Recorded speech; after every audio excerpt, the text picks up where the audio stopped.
людей благодарности. Это ад, из которого я попытаюсь выбраться.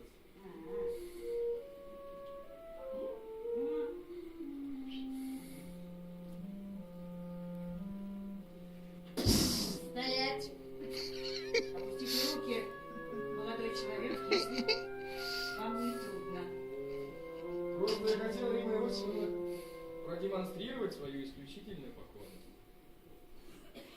Вы знаете, молодой человек, я очень хорошо помню, хотя была совсем еще маленькой девочкой, тот вечер в 1938 году, когда двое серых шинелях позвонили к нам в дверь и сказали моему дедушке: руки вверх.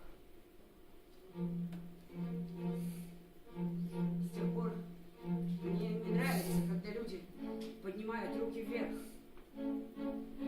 даже если в шутку.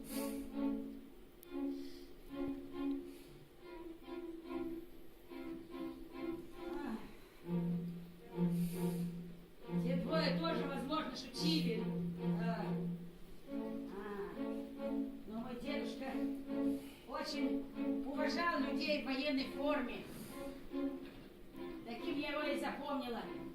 С поднятыми руками и удивленными глазами, не понимающим, как это он, ни слова не говоря по-английски и не выезжая за пределы области, смог оказаться английским шпионом.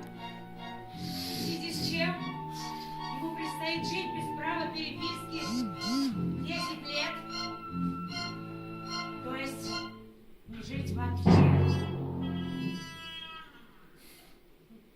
Когда я видела дедушку последний раз. И что? Вы хотите меня разжалобить? Короче, молодой человек, я обещала Инге, что сохраню вас в целости и сохранности до ее приезда из Джамбула. А мое слово не фунт изюма. Просекаете?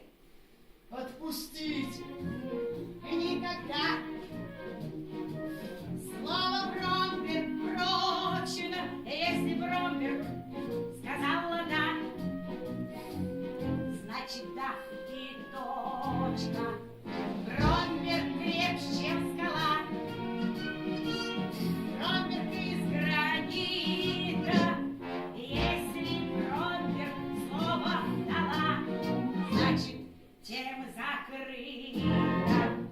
Может быть, она корга, может быть, зануда, может Бромберг послать хоть куда, может быть, посуду, может выбрать резкий тон и начистить морду. Но слово Бромберг как питон. Держит она его твердо, держит она его твердо, держит она его твердо. Если Бромберг говорит, слово нерушимо будет так, как она решит. И если она решила, и никто, и никогда не изменит это. Если да, стопудово да, нет, стопудово нету. Браво!